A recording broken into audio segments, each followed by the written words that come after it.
This is Frank Skinner. This is Absolute Radio. Hello, this is Frank Skinner on Absolute Radio with Emily Dean and Alan Cochrane. Now, we are not live, so do not text the show, please. But you can follow us at Frank on the Radio on Twitter and Instagram, or you can email us via the Absolute Radio website. So all that is still, functional. Hello, guys. Hello. Hello. Hello.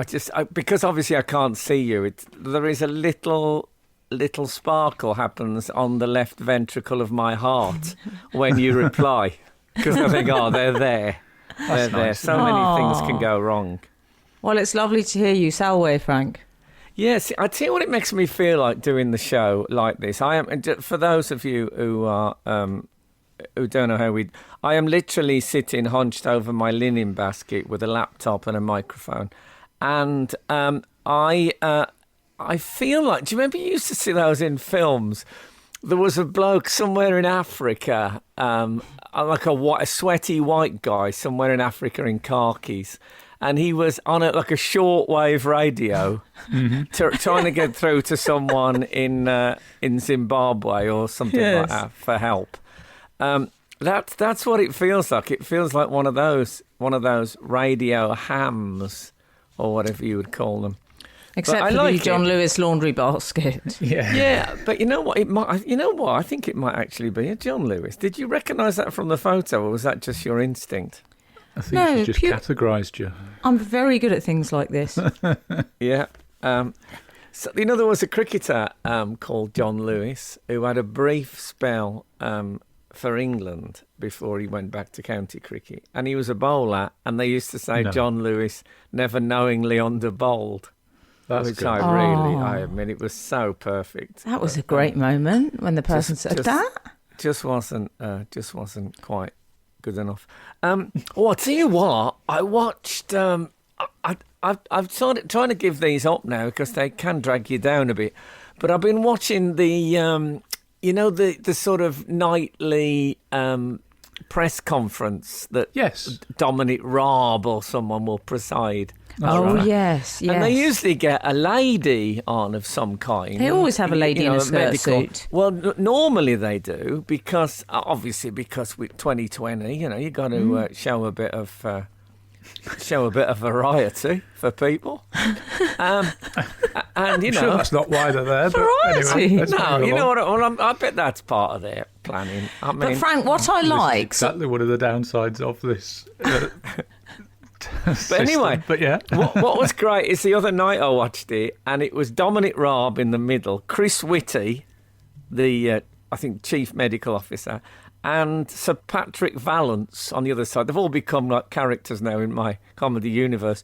Yes. But the three of them, and they all stand in front of these little lecterns. Yeah. Mm-hmm. And they had one shot of the three of them all in one shot at an angle, and it really looked like a very low-rent Kraftwerk gig.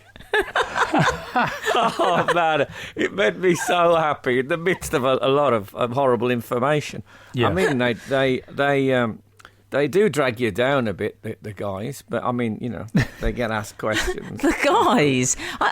If I could ever think of a trio that would be that anyone would be less likely to refer to as the guys. Well, I've come to. It would involve Sir Patrick Vallance. Well, Patrick Vallance gave me one of my highlights of the whole crisis, if one can have a highlight of a crisis, and that was when he spent about 10 minutes talking about slides that no one actually viewing it on telly could see.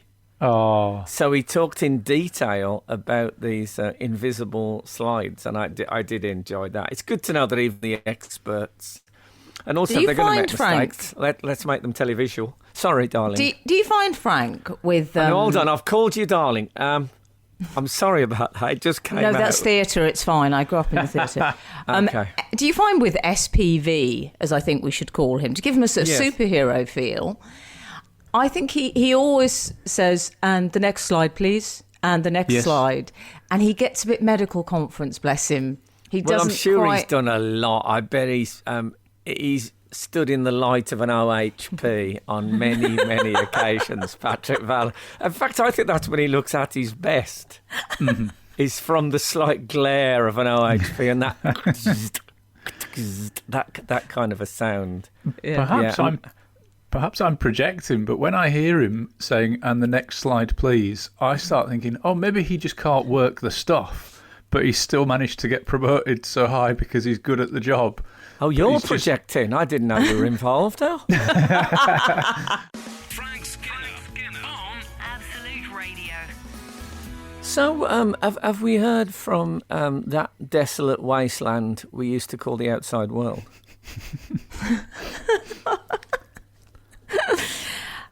Well, we've had lots of correspondence in from our readers. I love our readers, No, and I'm honestly not just them. saying that. We need them now more than ever. We need you. Mm-hmm. I actually stand on my front step and applaud them at 3 a.m. every Tuesday. That's nice. No one else has noticed. I don't know what they think that sound is. Yes, and also the 3 a.m. applaud time slot is normally reserved for the tabloid journalists, isn't it? That's right. Yeah. Simon Jones has been in touch, and I love another former England bowler. But carry on. Right. I love a missive that starts rose petal baths. Oh, Hi, lockdown pals. I was just catching up on the recent shows and your rose petal bath segment. Yeah. Do you remember that, guys? I think Al pointed out the fact that Madonna, in her sort of a little piece to camera that she did about the coronavirus, she was sitting in a bath where rose petals were nestling on the surface of the water. Okay. Like a Monet. It was like a strange Monet. Yes. I think they were rose petals. And I think she got away with this, but she repeatedly referred to the coronavirus as the great equaliser, which I think is unfair on Edward Woodward. Oh. Yeah, exactly. Excellent. Anyway, Simon continues, your rose petal bath segment reminded me of something that will horrify Al. Oh. At a hotel I stayed in the UAE, they had a menu in the bathroom and a rose petal bath cost £300. Whoa! What's the point in that? Yes. Get out of town. What is the point in that? When you get out, they must all be stuck to you and stuff. Yeah. Okay, let's come come clean for here. A mess, aren't you? You know when you sleep rough in a public park. Yeah. No. Have you ever had that thing when you get petals on your stuck to your clothes the next day? You and your relatable comedy.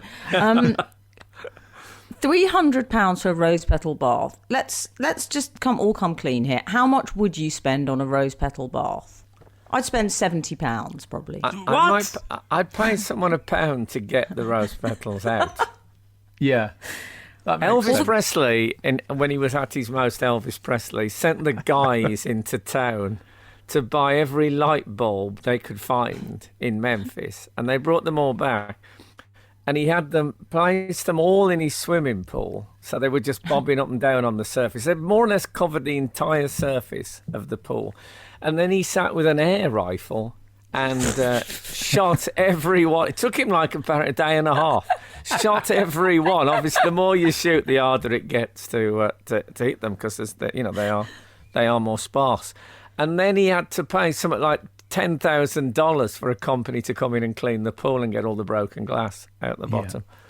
But what's the point of having all those top 10 hits if you're not going to indulge a few of your fantasies? I like the idea of Lisa Marie coming in saying, "Daddy," and he's saying, "I've got a lot on. I'm very busy." Exactly. I'd like to think him being a loving father, he might have let her have a couple of goes himself. Oh, he loved Lisa Marie. Maybe some fairy lights for the children. Of course, that's a harder target. Now you come to mention it. Maybe a standard lamp at the deep end for Lisa Marie. Good point. Frank Skinner on Absolute Radio. So who else has been in touch? Well, we've had a message from @KyleDriver. I'm guessing it was probably on the Twitter, or it might have been the Insta. And I think it's about your announcement of a poetry podcast. It says, does this count as a poetry news update? Wow. I've got to say, that is a man who is elbow deep in the folklore of this radio show. Yeah. It's probably 5 years ago, I bought an app which was called Poetry News Update. And I thought I'd be getting regular alerts about what was going on in the poetry world. After about day 4 of nothing, I thought, you get a quiet news day in any genre. Yes. But I thought there must be a bit of, a local reading or something going on. So in the end, I found out it wasn't operational, and I got my 69p back from the app. That was a dignified moment in your life. Yeah. It was. Every app then used to be 69p. I don't know if that still exists. I would always think of that as the app price. He spent that 69 pence elsewhere on a haiku. Is that right? But yes, I have. While we're on the topic, I've got a this. I think it comes out on Monday, the 20th. A poetry podcast, which is nothing to do with the current crisis. It was going to happen anyway. It's just me talking about poetry. I thought, I like to be commercial if possible. It's the most exciting news I've heard, and I was so excited about this. And what I loved is that when I read the announcement as it came through, Chorlton News Poetry Update, it's had a quote from Frank saying, "I will be like Coleridge's Ancient Mariner." Oh, excellent. And that's one of my favourite poems, number one. Number two, I thought, well, that's very appropriate, because by this point, you probably do have a glittering eye and a long grey beard, I would imagine. Yeah, well, I'm doing pretty good on the shaving. I actually sent off for razors because I thought I could just go completely Jeff Bridges, or I could, try and keep it clean shaven. And I've decided that I have bought. I've got clippers on the way. I'm going to start cutting my own hair. I mean, just think if that comes off, if that works, that's going to save me, £26.50 every 3 weeks. Can we just say, because you never like to toot your own horn too much. No. But the Not in poetry Lent. podcast, it's over now. It's all right. we can hear it from next Monday. Yes, available and it's Bauer, who own Absolute Radio, actually asked me to do. I mean, it's incredible. This is a commercial company. It does, commercial radio. And they said, what about this poetry podcast? And so I'm doing it. I mean, it's an incredibly self-indulgent labour of love, vanity project. I'll be straight with you. Well, yes, and the podcast in particular. But you know what? I loved doing it so much. Oh, I'm so happy. This makes me happy. And also, I see this as your equivalent of Elvis shooting the light bulbs. Yeah, it is. It is a bit that, yeah, except I'm doing it with a rather beautifully ornate crossbow. Which is flower laden. It's part of the 300 quid rose petal crossbow offer, which Amazon have on at the moment. Frank Skinner on Absolute Radio. So I went out this week. There is a time that would have been a very stock beginning to any anecdote on this show. Yes. But now it sounds a bit like I was on this terrifying ride at Alton Towers and blah, blah.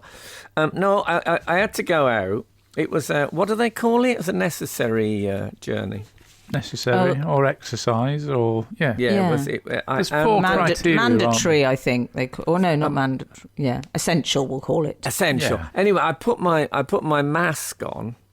And it was a beautiful day, I must say. And I was thinking, this is going to take me an hour, this journey. I started, even in the midst of a terrible pandemic, I started to think, what about my tan line? If I walk for an hour in this mask. That's a good point. Yeah, I'm going to look like a muskrat or something like that. Or a sort of a lower face version of those people that go skiing and come back with a skiing tan, don't they? When they've had the goggles. Well, You know what I'm going, boys? I'm going boxer dog in reverse. Nice. Oh, Thank you. Well, there's an image. And they make a lovely egg cup if you can get them to do a headstand. Oh, God. So, yeah, when you mention it, Batman, that must be a problem for Batman. That one reason you'd be suspicious of Bruce Wayne, wouldn't you, if he had a really tanned lower half of the face? That is a good point. Yeah, I wonder how they get around that. Well, can we just clarify? Maybe he's inhabiting... a night person, to be honest. That's why he goes out at night, of course. That's why he operates mainly at night, because the tan line giveaway. You've rumbled it. I was So going to suggest Robin- that perhaps in the comic book world, where people don't recognise somebody if they put glasses on, that it's less of a testing environment. No, you're probably right. Robin tended to favour. Didn't he have a sort of Lone Ranger, just the eye mask? yes. He went Well, for the soothing, original cooling Robin, eye mask. yeah. But again, there's a nasty tan line waiting to happen. Yeah. Also, if they appeared, these gentlemen, in civvies in real life, I mean, their identities would be immediately exposed by the white bits on their face. Yeah. Well, exactly. So I think, I don't know how you guys feel about this, but I think everyone's face is better either in the top half or the bottom half. Oh. And I think my bottom half of my face is better than the top half. I mean, the throat has got a bit, obviously as I've got older, the throat can be affected by wind. And I don't mean mine, I mean God's. It can move. But when I put that mask on the other day, I thought I'm losing out here. Those people whose the top half is better, they will benefit from the mask thing, which is becoming so popular. What are you, Al? Top or bottom? I don't know. I think Al is top. I think Al would be good in a face mask. Thank you. Yeah. Thank you. I don't know why I'm thanking you. I say this, I'll be honest, I can't really remember what either of you look like. Well, I think I'm definitely prefer my top half. Shut up. Okay. Did I actually say that out loud? Oh my God. Do you remember those halcyon days? I don't know about you, but I used to listen to Johnny Walker more or less every day on Radio 1. I had no idea what he looked like, nor did I ever make any attempt to find out. And I was happy with that. And I bet everyone listening, well, maybe I'm wrong. Maybe they don't know what we look like. It's for the best, let's face it. Frank Skinner. Absolute Radio. I've been, as a sort of an added measure when I've been out the house, a safety thing, I've been wearing those big foam rubber pointy finger hands that the crowd used to wear on gladiators. That's a good idea. Yeah, because it means if you're handling stuff, you're not directly getting any any droplets on your hands. Yeah. But also, it's quite a good social distancing thing. I'll bet. Yeah, I just, I just generally point at people if they get adjacent. So I'd recommend that. I think that I wouldn't mind seeing those being a bit more widespread. Those being rolled out for the general rolled public. out. He was good, wasn't he? I love that James, the giant peach. Can I ask a question? And this, normally when we do the radio show, I come in someone drives me in, a Uber or something of that nature, a minicab. I'm going to call it that. A driver. And obviously, I'm not doing that now. I assume that minicabs are still operating out there in the outside world. How do you do the 6 Thank you. feet? I do very well. How do you do the 6 feet distancing thing if you're in I suppose what I'm saying, is the stretch limo going to suddenly save mankind? That thing that we thought was the most trivial, superficial thing. That is what we need. If we ever needed well, we never needed the stretch limo. It was always a luxury. But now, I feel It's the a stretch necessity. limo. Yeah. Well, the stretch limo had become largely the preserve of the stag and hen community. It really had. Yes. And also one very angry driver on the M62 that I had a road rage incident with once. Oh, Oh, what really? happened now? I don't know. He was behind me and then he went to pass me. And you know when you look out your car window and you sort of tut a person for having been driving angrily behind you? I did that only to then realise that it was a left-hand drive. So the driver was right next to me and saw me tutting. Oh, wow. And then he went really mad and kept sort of driving at me and doing crazy overtakes and stuff. And I pulled off on the M62 near the corn mill in Brighouse, Murfield, and did a spin around a roundabout and jumped back on for any fact fans. What, to get rid of him? Yeah. You actually lost him. You did I that lost thing of him. losing him on the... Wow. I lost him at a roundabout that I knew quite well, yeah. Ow, the level of Can I ask- Partridgean detail in that. The motorway names, the Yeah, place but- names. My question would be, how well can you know a roundabout? Aren't used that they a lot, all haven't I? very... You should aren't they talk, all dear, very in your much day. of a... Aren't they much of a muchness? But do you remember when... They're generally circular.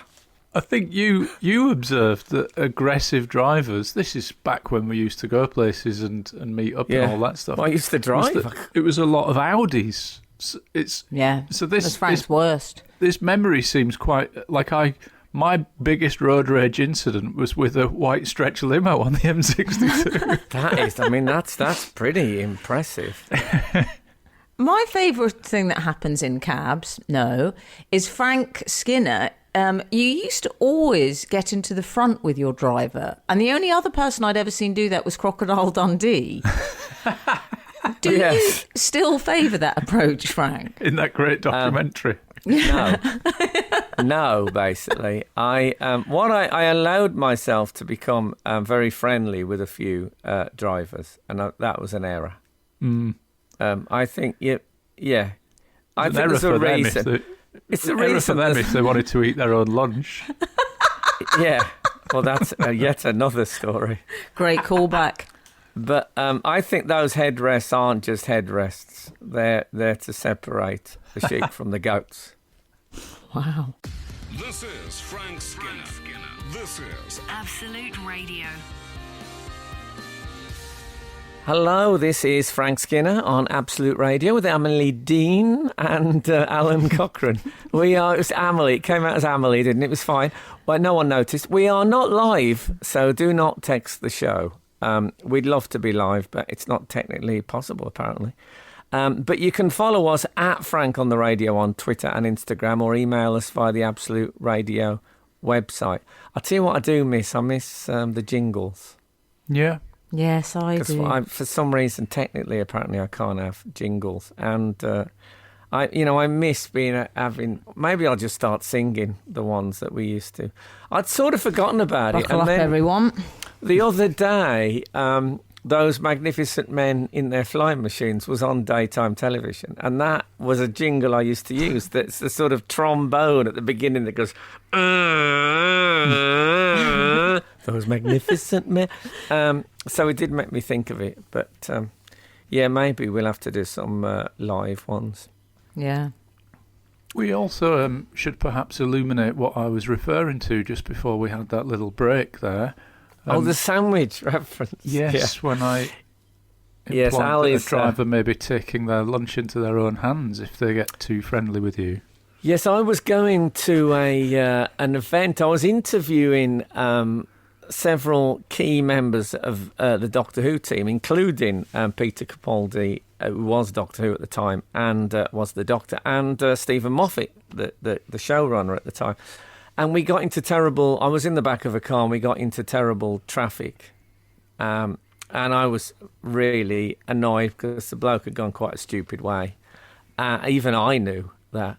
And in the end, I said, I've got to be straight on stage. I'm not going to have time to eat anything. And he said, well, look, I have got my sandwiches in here, which are, you can have those. And I think it was one of those offers where people say, I'll tell you what, let me give you, let me pay for that. When they wait for the, no, I wouldn't hear of it. And I said, yes. No was inbuilt. Yeah, so anyway, I said, oh, okay. And I actually ate them in the car. I suppose that was the worst thing about it, is he could smell them, and they were lovely. He said his wife, he was a Romanian guy, and he said his wife had done this Romanian ham, and it was, oh man, it was great. But you could smell it, so it must have been torture to be sitting hungry in the car as I chomped my way through. But, he should have checked the old directions. Wouldn't have happened. Okay, that's that out of the way. Anyone who was starting to think from the first hour that I was nice, thought we'd clear. No, you're all right. You're all right. No, you're not. Anyway. You are, Frank. We do think you're nice. It's just sometimes you do behave. I mean, in fairness, that is, again, quite a Crocodile Dundee thing to do. I think it was just a slightly gauche thing to do, not recognising the social contract. Yeah, but he did offer. He did offer. That was his mistake. He shouldn't play those kind of bluffs. Yes, but when I say to you, do you want me to bring anything if I'm coming over, I don't expect you to say, yes, a beef Wellington. Do you see? No. I do like a beef Wellington, though, I must say. Yeah. Did anyone watch Quiz this week? I'll eat a beef Napoleon as well. I don't want anyone to think I bear a grudge. Yeah. Did we watch what? Sorry. Quiz this week. I've seen the first episode of Quiz. I've seen all three. What?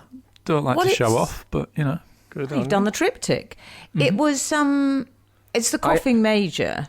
It's more sort of infamously referred to as, isn't it? Scandal. Yes, it's about the great Who Wants to Be a Millionaire scandal. I mean, that was why I held off. I wasn't going to watch it at all. And because I'll be straight with you, I was on Who Wants to Be a Millionaire, as you may know, earlier this year, end of last year, and only won 16 grand.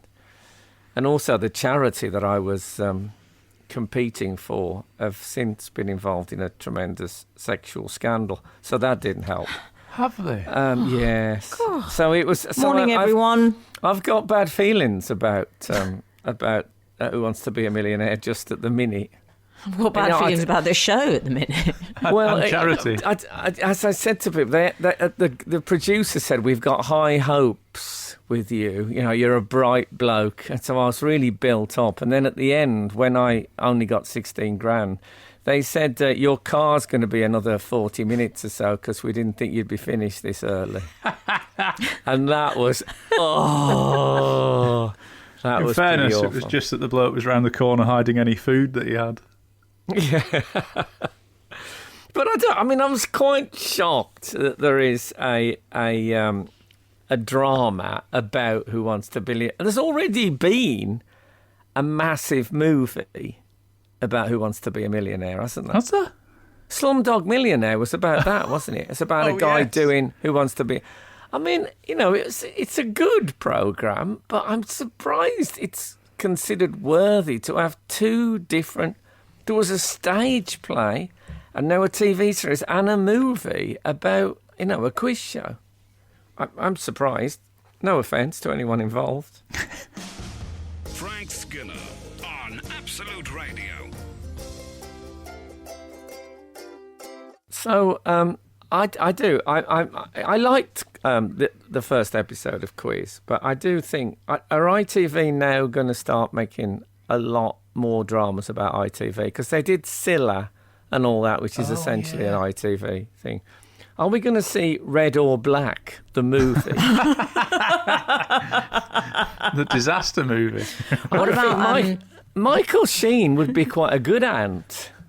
Yes. Do you? Michael Sheen would be quite a good anyone. Yeah, but if he's got a bit of the ant already in him, they could build him a forehead that they could extend that.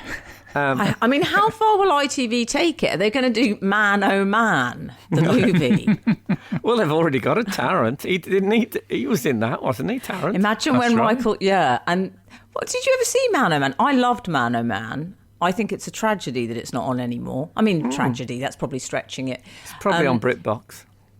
But, pushing them in the pool when they don't like them doesn't get better than that. It was great. Because that was, do you remember Hole in the Wall? Which I was... Do I remember it? They asked me to host that, and I said no, and they got Anton de Beek. Anton de Beek. Yeah, we're up for the same things a lot. Me and Anton. Yes. The good thing about if they did say one of their biggies, if they did Britain's Got Talent or something like that, the drama. The irony is, what you'd need is someone who looked like Simon Cowell to play Simon Cowell, and that would rule out Simon Cowell. Oh, life can be cruel, can't it? I tell you what would be I know I come to casting Ant. I think would be quite easy. Deck's a harder cast, isn't he? I don't know what I don't know what Deck looks like, if you know what I mean. Yeah. I think you only recognise Deck in relation to Ant. Mm-hmm. If I saw Deck out on his own, I don't think I'd spot him. It's only if I saw Ant on his own, I would. That's like me and my dog Ray. I think people only would ever know who I was via my dog. Or Frank Skinner. Well, I think there is often you get a member of a double act, which is it was a sort of a bland, almost like a control in the experiment. Yes. So Mike Winters to Bernie Winters, Ernie Wise to Eric Morecambe. I think me to David Baddiel to a certain extent. Are you the control?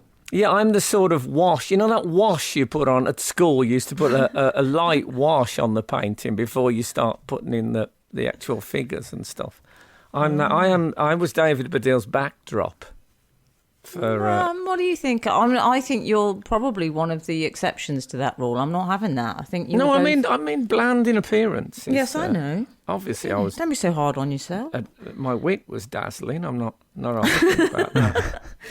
Do you know what they had in Quiz? And it was something, I thought it was brilliant. I loved it. And the script was fantastic and there were brilliant people in it. But there was something, you know how you have that thing about thrillers, Frank, with there's a torch outside the room and you actually you can't bear to watch it. I have that with any foreshadowing.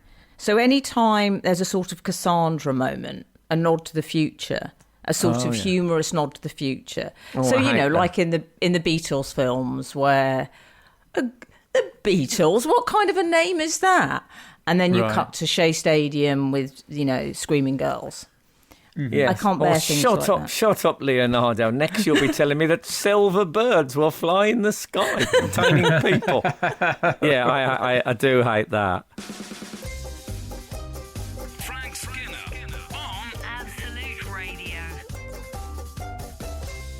I have to say, Emily, I'm a great man for owning up to my ignorance.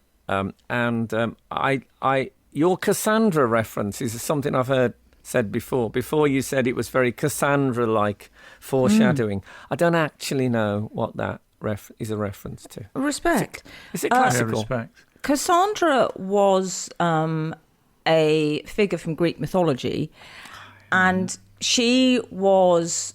It was her sort of terrible destiny to know the future, and to never be believed, essentially.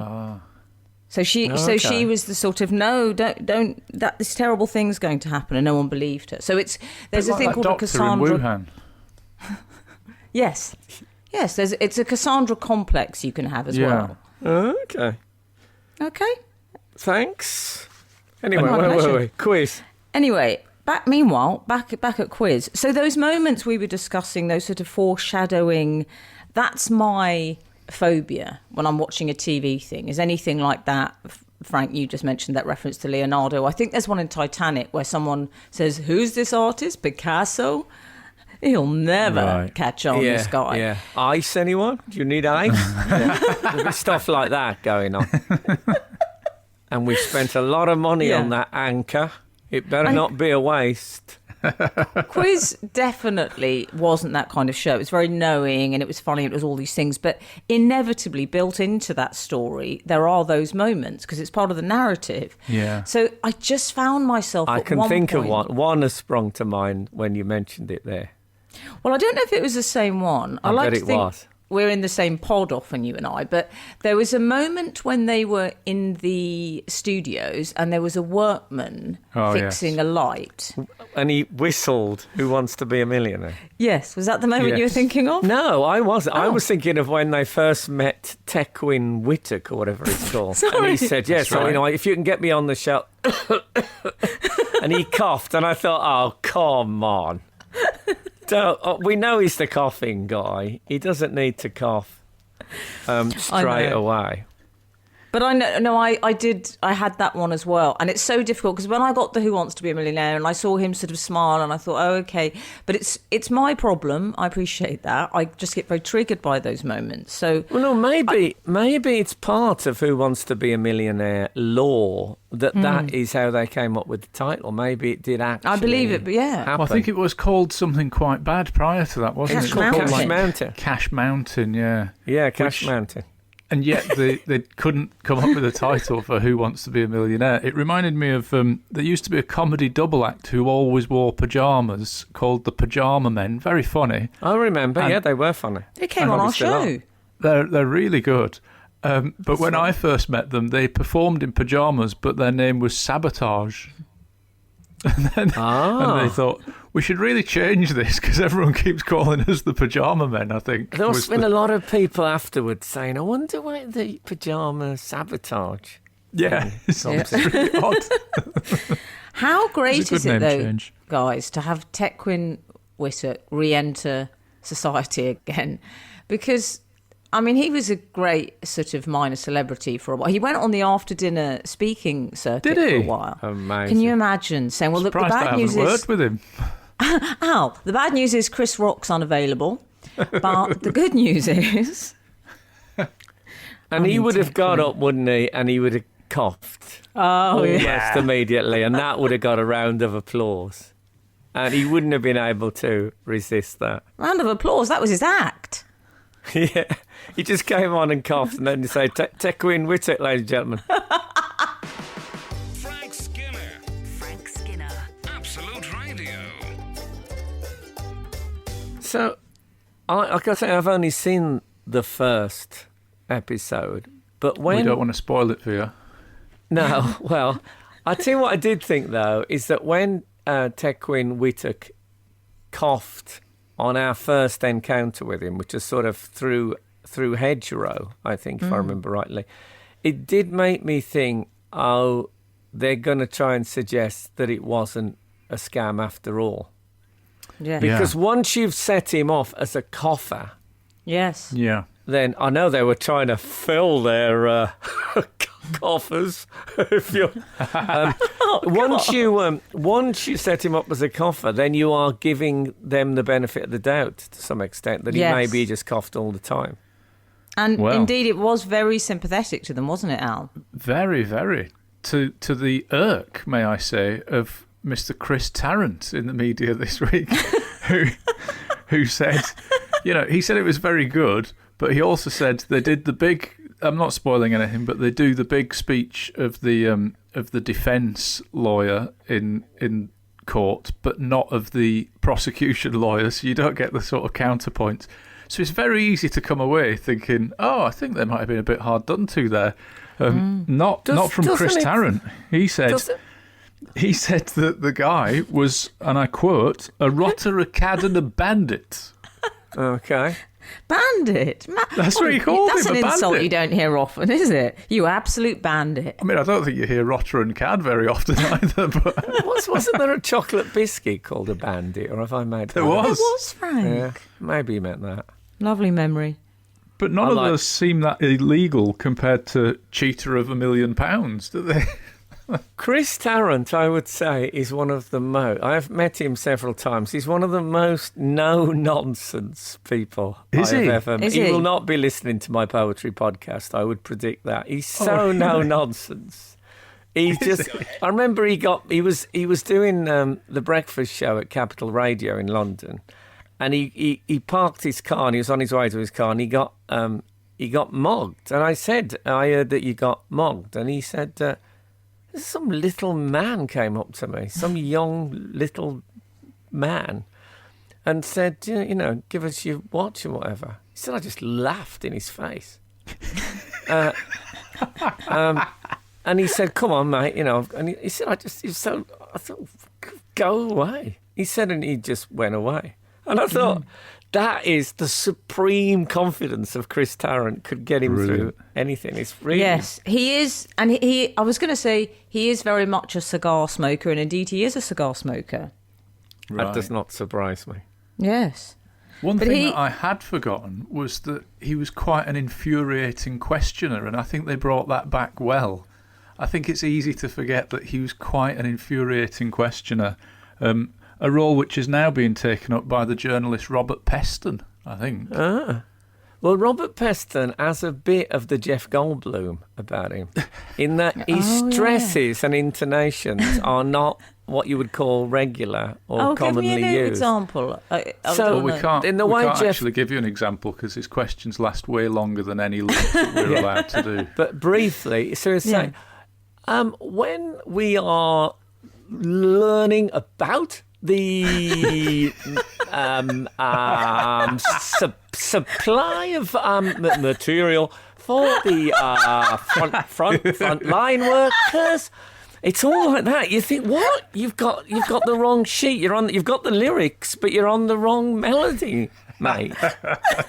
It's fair. And Jeff Goldblum does the same thing. It becomes. I think people kind of like it as an affectation, but I'm against it generally. There's a reason for those stresses, and I think we should respect it. Frank Skinner. Absolute Radio. One thing about the Coffin Major case is, like I say, I'm only a third of the way through quiz, but I understand that they are now thinking of the possibility of a retrial. I mean, can you base a retrial on an ITV drama? It seems to be. And also, I don't know if they're expecting the prosecution to be asking multiple choice questions that they can cheat their way through. I don't know, but there can't be anything in the drama that means that they could get off with the case. No, I don't think so. I think they've essentially they've always maintained their innocence. And so I think their lawyer, as a result of this, which they were very pro, Charles Ingram was tweeting all about this, saying something like it was excruciatingly wonderful or something. But their lawyer said it's scientific advances will help them win. I'm interested in the science of that. I think there was an argument that ITV supplied the court with the clips that they used. The coughing. And I think what they did is, and I don't think this was necessarily dodgy, I think it was just to help people to hear it, they cranked up the volume a bit on the actual coughing, which made it sound, very loud and clear. Mm-hmm. I have the figures in front of me, Frank Skinner. 193 total coughs, and of which 19 were deemed to be, referred to them as particular coughs. Yeah. So, I'm really hoping that Morse code was involved in this somehow. I don't know. I mean, Tequin lost it at one point, Frank, when he went, no. He said he no. didn't do that, did he? He did. It was he like went, the old no. Eric Morecambe, Arsenal. It's very like that. No. Oh, no. Well, they can't justify that, can they? I mean, I know they're human beings and they deserve their right to defend themselves, but I don't want them to be innocent to you. No. Completely ruin everything. Also, they didn't go to jail, and it was nearly 20 years ago. Let it go, guys. Just do something else with your time. Yeah, let it go. He had to leave the army. They've got a bead stall now in a market. Did he have to leave? They got a bead stall. What, they just sell venerable They sell beads. merchandise. Suddenly I'm warming to them. Imagine if we found out. I hate to say it, but they are the sort of people that I can imagine. Well, Techman Whittock would definitely be a Venerable Bede fan, I reckon. He'd be aware of his work, put it that way. I should think. Well, they'd know enough. That's it. They sort of know. Those quiz guys, I'm sorry, I'm sure there's probably a lot listen. I'm going to generalise, not all. But there is a sort of quiz guy who knows loads of stuff but understands nothing, if you know what I mean. Yes. I mean, there's knowledge and there's information. I think there's different things. But I hope Stephen Fry isn't listening. Overall, I would say worth completing the triptych, Frank, because I think it's a fine show. It is. But there was a bit of a boo-boo made that night by the continuity announcer. This was Michael. I heard about this. Yeah, this is very good. Yeah. Well, you thought it was bad. You just called me Amelie. Yes. Well, but you don't want to call Michael Sheen Martin Sheen. I mean, on a continuity announcement. But of course, people are on lockdown. That's probably somebody who generally tears tickets for the audiences that are coming in and stuff like that. They're probably moving people around in their job. Give these people a break. It could have been worse. It could have been Sheena Easton. I mean, the name. Frank Skinner on Absolute Radio. This is Frank Skinner on Absolute Radio with Emily Dean and Alan Cochrane. We're not live. I know, it's unbelievable, but we're not. So don't text the show. But you can follow us at Frank on the Radio on Twitter and Instagram. Or you can email us, of course, via the Absolute Radio website. Very well put. We tiptoed onto yet another chasm, a big divide between how you and I are living our lives last week, Frank. Not only am I an outspoken secular atheist and you a follower of the Nazarene, but it turns out that you still prick your sausages and I'm chuck them in without so much as a fork going near them. I was genuinely surprised about that. I really, really, really believe that if you don't prick the sausages, that they split and they come out with what I would call open wounds. Well, how many times do you do it, Frank? I do 4 on each side. So I'll prick them 4 times and then turn them over for another 4. In which case, that's very fitting as something. I call myself more of an agnostic. That I am I do it twice. Okay. Okay. You're in between the two of us. Yes.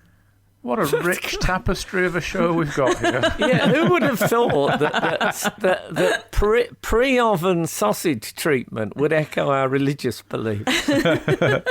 Anyway, at Diggory has got in touch with some interesting information. I thought he was killed in the Tri-Wizard tournament. He says, or she, I don't know what gender Diggory is. Diggory. Imagine dating someone called Diggory. Diggory's coming over later, so... I mean, if I may say so, Diggory, it's the sort of name that you'd find in a Tim Key poem, to be perfectly honest. I really hope he or she is a doctor. Can I tell you what it is? On the driving licence, it was a Diggory Doc. I'm afraid it is very much Diggory, the sort of name you would actually find in the fastest finger first, one of those chairs on Who Wants to Be a Millionaire. Back to Alan in the studio. Well, I'm sorry about this, Diggory. If I may call you Diggory, is it the surname? Suddenly it is like public school. Carry on, Diggory. Can that remind me? Can I just bookmark this? That moment of using the surname. I was watching the Freddie Mercury tribute concert this week with because Buzz is a fan, isn't he? Buzz, my 7-year-old is a big fan of Queen. So we watched it. It was on at Wembley in somewhere like 90 something, and it was some great stuff. I'll tell you something about it. George Michael doing Somebody to Love was absolutely mind blowing. He knocked it out of the park. But Boz had never heard of Axl Rose. So Axl Rose comes... they do Bohemian Rhapsody, and Elton John does the Mama, I Just Kill, all that stuff. Mm-hmm. And then for the da-na-na-na-na-na, Axl Rose explodes onto the stage. And Boz was going, wow, who's that? And because he's got an incredible voice, I said, that's Axl Rose he's called. And he didn't quite hear me. So after he said, that bit where Rose... Is Rose going to do another thing? Oh, nice. And I thought, does he think he's some sort of 1980s barmaid? Right. But he just called him Rose, and it was like we were at public school and Axl Rose was in one of the lower forms. What I like is it's also foiling Axl Rose's plans to be a sort of anarchic and known as Axl. Yeah, so he's taken the greasy metallic part of him, the Axl, and replaced him with the Rose. The Rose by any other name. Lovely work. Apparently he used to bathe with people for £300 a time. Oh.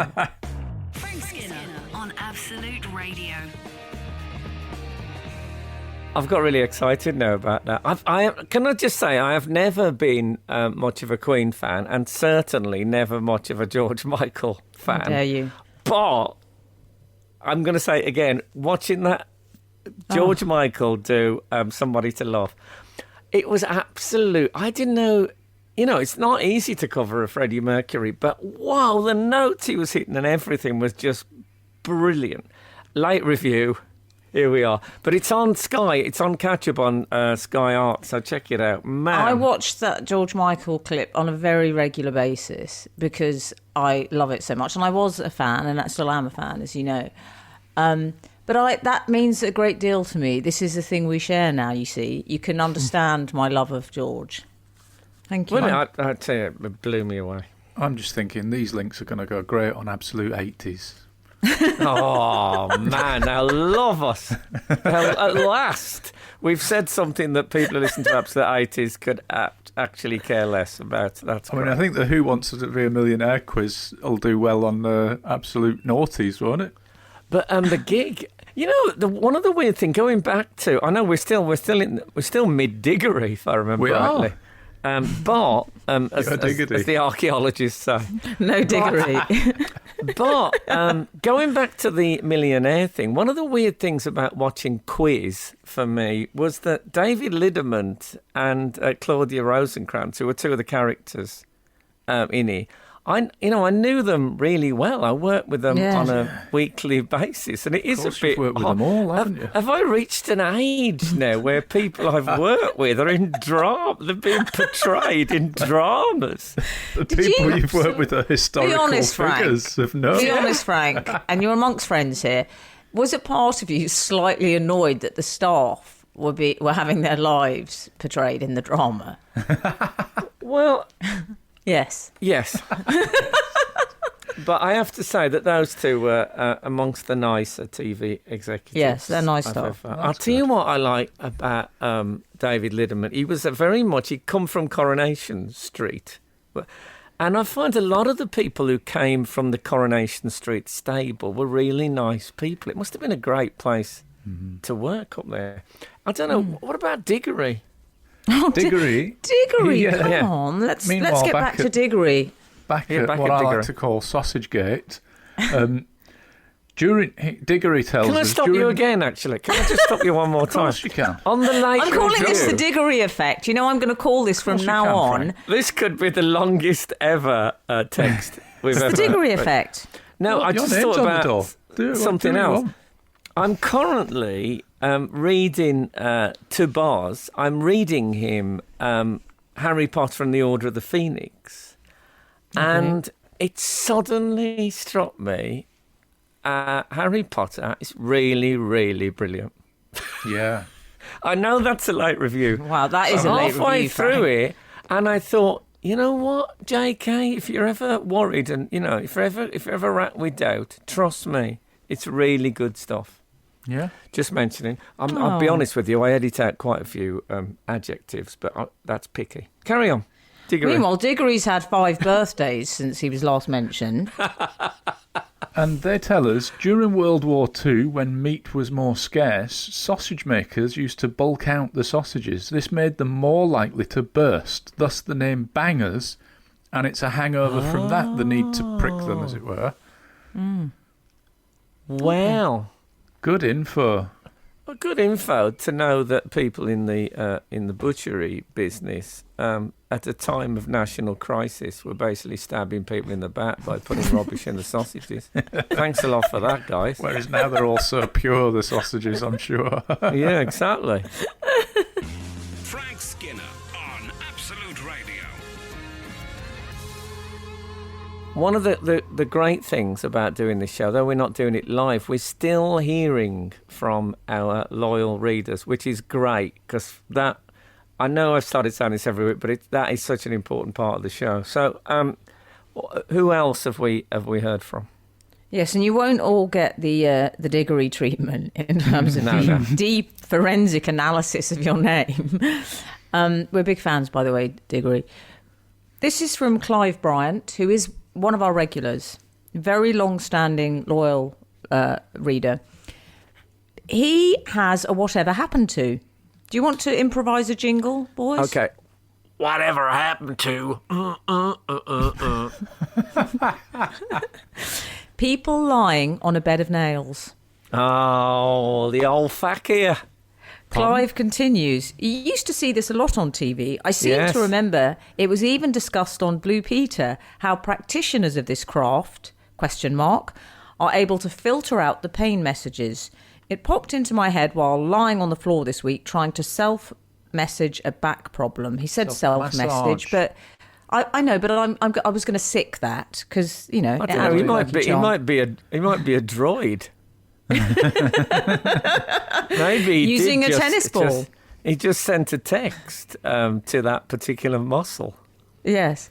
Well, I thought it was quite an endearing typo. But trying to self-massage a back problem using a tennis ball. One of yours, Al. It is. I do that sort of stuff all the time. Although, to be honest, tennis ball is kind of entry level. I now do 2 hockey balls in a sock sometimes. I actually just lie on a Dalek. We know about that. That's very specialist interest magazines. You're a big fan. Okay, so what does he? So Clive's asking, is it, you know, that's whatever happened to? He's asking us the question. But this is what I mean, you see, about our readers. I mean, that is, of course, there was all people were always going on about, and it tended to be fakirs. So these Indian mystics, and it was a way of proving that you could reach a plane of consciousness where the physical was no longer relevant. So you could lie on a bed of nails, and you used to go to like fairgrounds, and there would be, you could pay to see a bloke lying on a bed of nails. But I haven't you still do, it. Don't you? I actually pay to do it. I sleep on my stomach. I know. But you're right, I'd forgotten about it. There must be. You never see them, do you? In junk shops or anything. I'll tell you what, you still... Or bed shops. No, exactly. Nowhere near the water beds, I hope. No, exactly. I tell you what, though, what does still exist, and I have come across, is the running over the hot coals.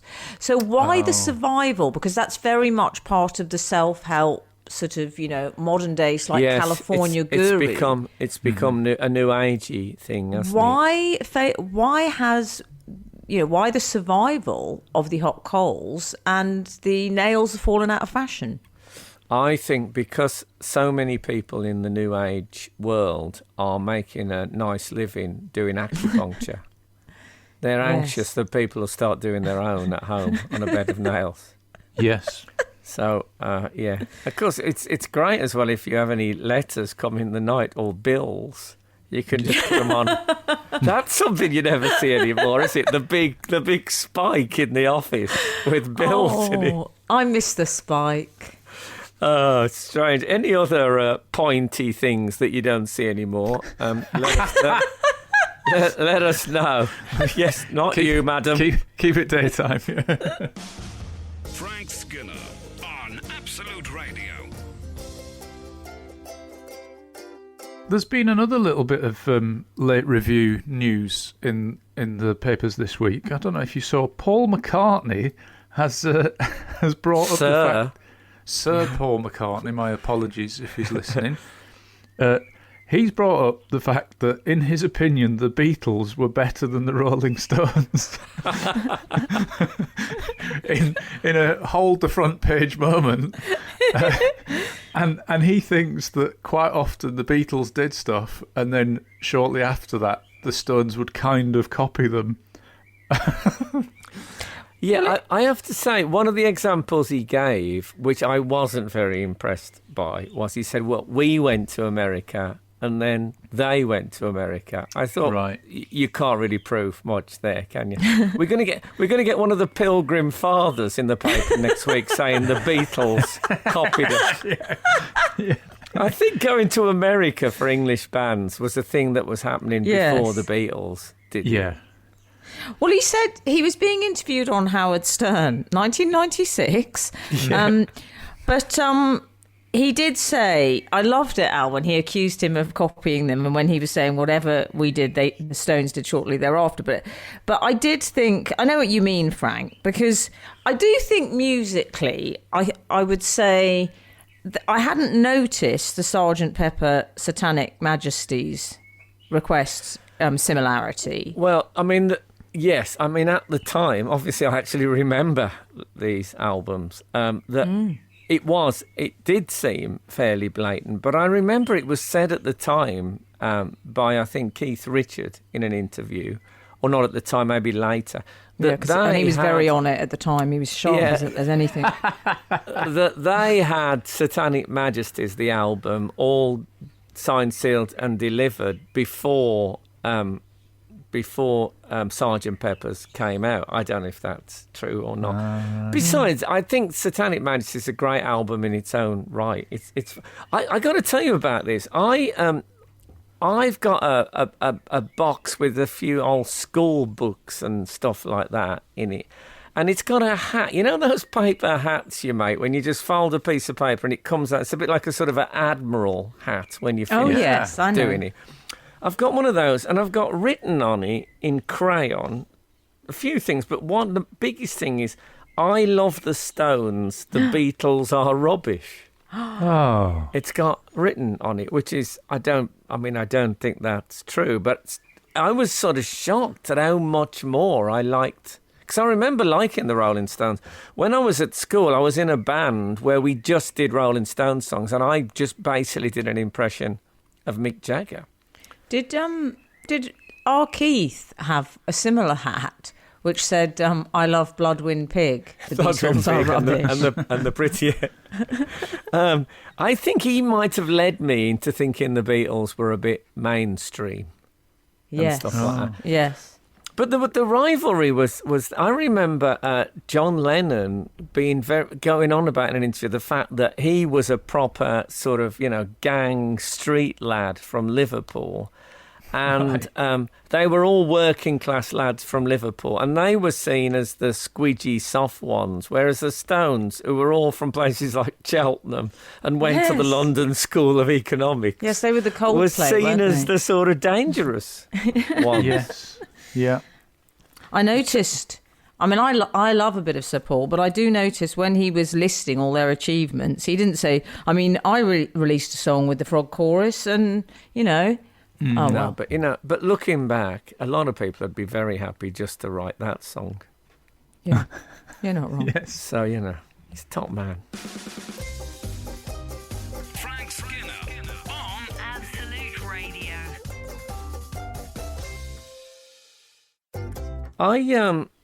I once had a very awkward situation with Sir Paul McCartney in that I met him I've met him a few times. He told me and Kat to have a child. I don't know if you remember that. We did. We just don't think you can disagree. Is he a nice man? Because I do adore him, and I want confirmation that he's fabulous. But I tell you what I did.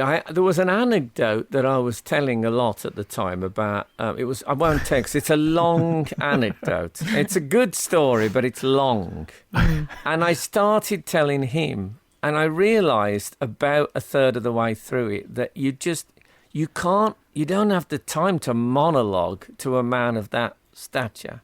Right. That he will only give you so much time before he has to speak.